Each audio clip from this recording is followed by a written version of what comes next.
लोकतंत्र सरकार का चयन कैसे होता है? ठीक है, इसका उत्तर इस बात पर निर्भर करता है कि लोकतंत्र प्रत्यक्ष है या अप्रत्यक्ष है ना।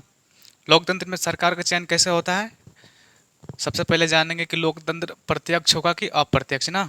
उसी के हिसाब से ना उसमें चयन होता है सरकार का। प्रत्यक्ष मतलब क्या होता है? जो जनता स्वयं निर्णय लेती है। ठीक है। अप्रत्यक्ष क्या होता है? लोकतंत्र अप्रत्यक्ष में जनता मतदान के द्वारा अपने प्रतिनिधियों के माध्यम से अपनी सरकार का चुनाव करती है। ठीक है। प्रत्यक्ष लोकतंत्र में क्या होता है? जनता क्या करते हैं? अपने प्रतिनिधि का चुनाव करते हैं ना, शासक के लिए। ठीक है। और प्रत्यक्ष लोकतंत्र में जनता सीधे अपने शासक का चुनाव करती है। ठीक है। डायरेक्ट अपना शासक का चुनाव करती है जनता ना, वो कोई जनप्रतिनिधि को खड़ा नहीं करता है। ठीक है। यहाँ पर एक उदाहरण दिया है, स्विट्जरलैंड के कुछ संघीय छोटे इकाइयों में लोकतंत्र का प्रत्यक्ष रूप देखने को मिलता है। ठीक है। यहाँ पर क्या है, स्विट्जरलैंड में जनता एक बड़े मैदान में इकट्ठा होकर शासक चुनती है। ठीक है। डायरेक्ट चुनते हैं, इसमें वोट वोट नहीं देते हैं। भारत में लोकतंत्र, ठीक है, भारत कब आज़ाद हुआ था? 1947 को ना, 15 अगस्त 1947 को भारत आज़ाद हुआ था। ठीक है। 1947 में आज़ादी के बाद भारत के नेताओं ने काफ़ी विचार विमर्श के बाद यह निर्णय किया कि भारत के लिए शासन की प्रणाली लोकतंत्र ही होनी चाहिए। ठीक है। जब भारत आज़ाद हुआ था तो जो भारत के जो नेता लोग थे, इस बात पर काफ़ी विचार किए थे कि भारत में लोकतंत्र ही होना चाहिए। ठीक है। क्या चीज होना चाहिए? लोकतंत्र। ठीक है। आप पढ़ चुके हैं, देखो पिछले कक्षा में तुम लोग पढ़ा है 6 क्लास में? नहीं पढ़ा होगा इस ऐसा किताब, इतिहास नहीं पढ़ा होगा। उसमें एक जो बताया गया था, संविधान लागू होने के होते ही भारत एक गणतंत्र देश बना था ना। देखो, भारत में संविधान संविधान नहीं था तो लोकतंत्र था। ठीक है। मगर जिस संविधान जैसे ही लागू हुआ, ठीक है, तो भारत लोकतंत्र के साथ साथ क्या बन गया? गणतंत्र बन गया ना। और भारत का है अप्रत्यक्ष लोकतंत्र है ना, ये तो कल पता था। किसी सफल लोकतंत्र की विशेषता है उसके नागरिकों को मताधिकार एवं अन्य क्षेत्रों में प्राप्त समानता। ठीक है। आगे यहाँ पर देखो लिखा है मताधिकार की समानता। मताधिकार मतलब वोट देने का ना, मत मतलब वोट देना। ठीक है। मताधिकार मतलब वोट देने का स्वतंत्रता, अधिकार। ठीक है। इसमें वो समानता, समानता मतलब एक जैसा ना। यहाँ पर लिखे नीचे लिखा है, लोकतंत्र की सफलता इस बात पर निर्भर करती है कि सभी लोगों को मत देने का वैधानिक अधिकार है या नहीं। ठीक है। भारत जैसे लोकतांत्रिक देशों में वयस्क नागरिकों को मत देने का अधिकार प्राप्त है। इस सार्वभौमिक वयस्क मताधिकार कहा जाता है। इसे ना, इसे सार्वभौमिक वयस्क मताधिकार कहा जाता है। ठीक है। वयस्क मतलब, वयस्क मतलब जो अंधा है, जो जिसका हाथ पैर ठीक नहीं है, ठीक है, उसको बोलते हैं वयस्क। तो वैसा सभी लोगों को वोट देने का अधिकार है भारत में ना। ऐसा नहीं है कि कोई अंधा है तो उसको वो वोट नहीं दे सकता, सबको वोट देना है ना। भारत में सभी लोग को वोट देने का अधिकार है। ठीक है। कि सार्वभौमिक वयस्क मताधिकार का विचार समानता के सिद्धांत पर आधारित है, जो यह घोषित करता है कि किसी देश घोषित करता है कि देश का हर नागरिक समान है। ठीक है। लेकिन सिर्फ मताधिकार से समाज में नागरिक समानता का उद्देश्य पूरा नहीं हो सकता। ठीक है।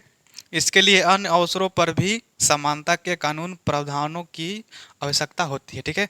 केवल वोट देने से देश में परिवर्तन नहीं होगा ना। सबको केवल वोट देने खातिर अधिकार रहेगा तो ठीक रहेगा? सबको सब चीज़ जरूरी है ना। वोट देने का, रहने का, भेदभाव का, इसके विरुद्ध रहने का, ठीक है, एक जैसा रहने का ना। तो सब कोई जरूरी है। ठीक है। भारतीय लोकतंत्र में समानता। ठीक है। चलो अब संविधान के बारे आता है ना। भारतीय संविधान में सभी व्यक्तियों को समान माना गया है। ठीक है। भारतीय संविधान में क्या माना है? सभी व्यक्तियों को समान माना गया है ना। इसका अर्थ है कि किसी किसी व्यक्ति के साथ लिंग, धर्म, जाति तथा उसके शैक्षिक एवं आर्थिक स्तर के आधार पर किसी भी प्रकार का भेदभाव नहीं किया जा सकता। ठीक है। संविधान में समानता को स्थापित करने के लिए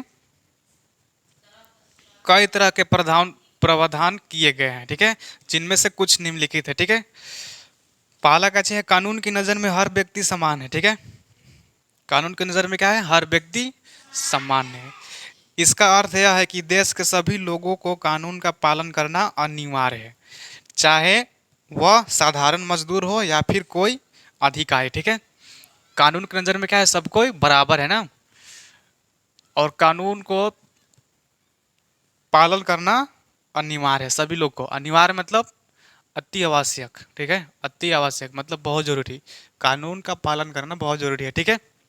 जो इसका पालन नहीं करता उसको क्या मिलता है, सजा होता है ना। तो सभी व्यक्ति के लिए ना, मजदूर हो या फिर कोई अधिकारी हो, ठीक है, सबके लिए कानून का पालन करना अनिवार्य है, ठीक है। दूसरा में कुछ हर व्यक्ति को सार्वजनिक स्थानों पर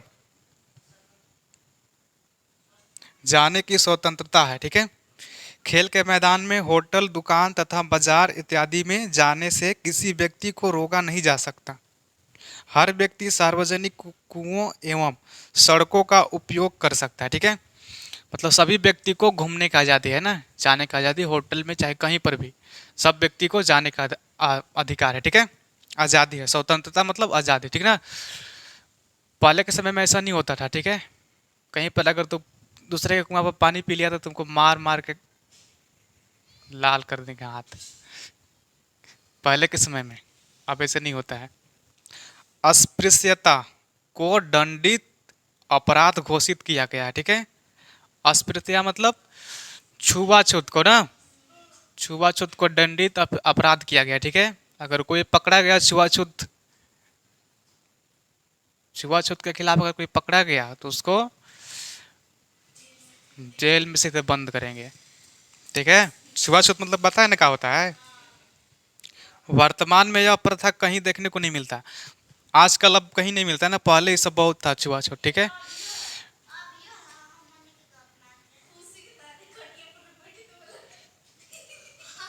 अभियो है, अभी कैसे नहीं, अब नहीं होगा, अब खत्म। खटिया पर नहीं बैठने देते हैं।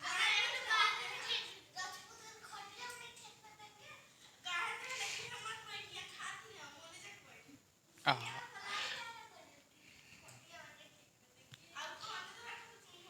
हम्म, हाँ, अच्छा, अच्छा तो सब खत्म हो जाएगा, कोई नहीं मिलता, ठीक है। इसका लगभग उन्मूलन हो चुका है ना, उन्मूलन मतलब खत्म, विलुप्त हो चुका है, ठीक है। चौथा का है सार्वजनिक रोजगार में सभी व्यक्तियों के लिए समान अवसर उपलब्ध है, ठीक है। सभी व्यक्तियों के लिए रोजगार में क्या, सभी व्यक्तियों के लिए समान अवसर उपलब्ध है, ठीक है। इसके अलावा शासन ने सरकार की विभिन्न योजनाओं एवं कार्यक्रमों के द्वारा समानता के अधिकार को लागू किया है, ठीक है। सरकार ने सैकड़ों वर्षों तक असमानता के व्यवहार से पीड़ित समुदायों के जीवन स्तर को सुधारने के लिए अनेक कार्यक्रम और योजनाएं लागू की है। इन योजनाओं का उद्देश्य उन लोगों को अधिक अवसर प्रदान करना है जिन्हें अतीत में समुचित अवसर नहीं मिले। उदाहरण के लिए महिला समाख्या कार्यक्रम तथा मध्याह्न भोजन योजना जैसी योजनाएं मूलतः समानता के अधिकार को सुनिश्चित करने के लिए लागू की गई है।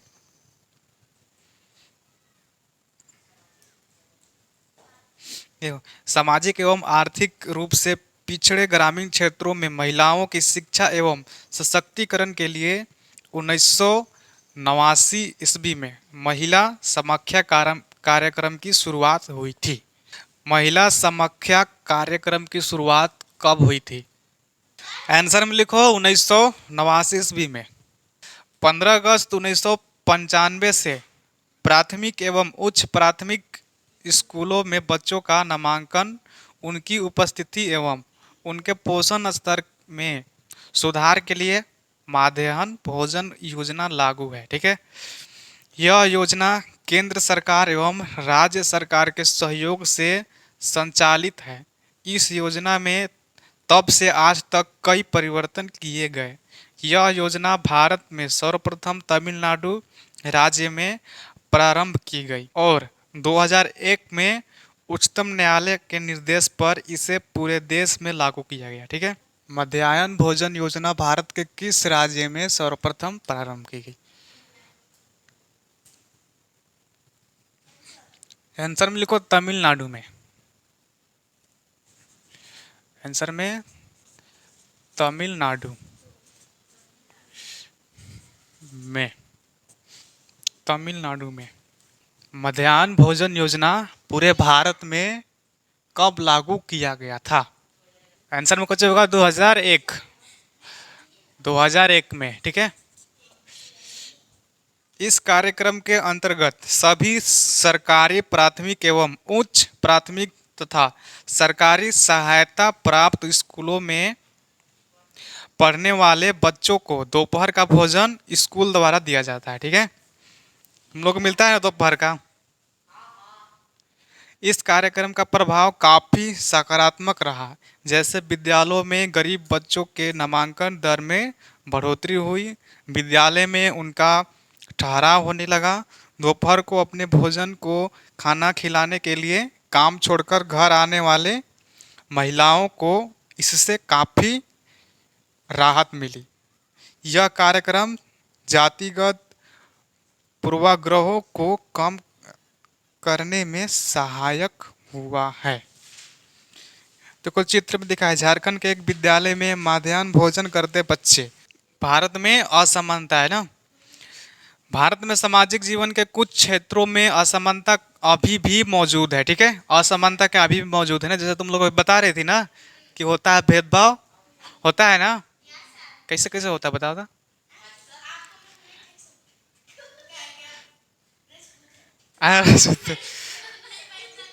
खटिया पर नहीं बैठने देते हैं।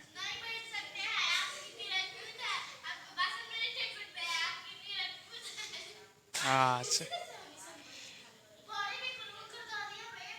खुशी कौन खुशी? वो खुशी सिंह अथी है, तो ऐसे कैसे करते हैं?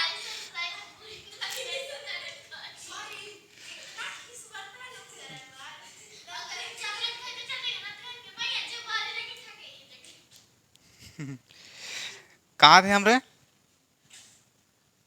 मौजूद है ना।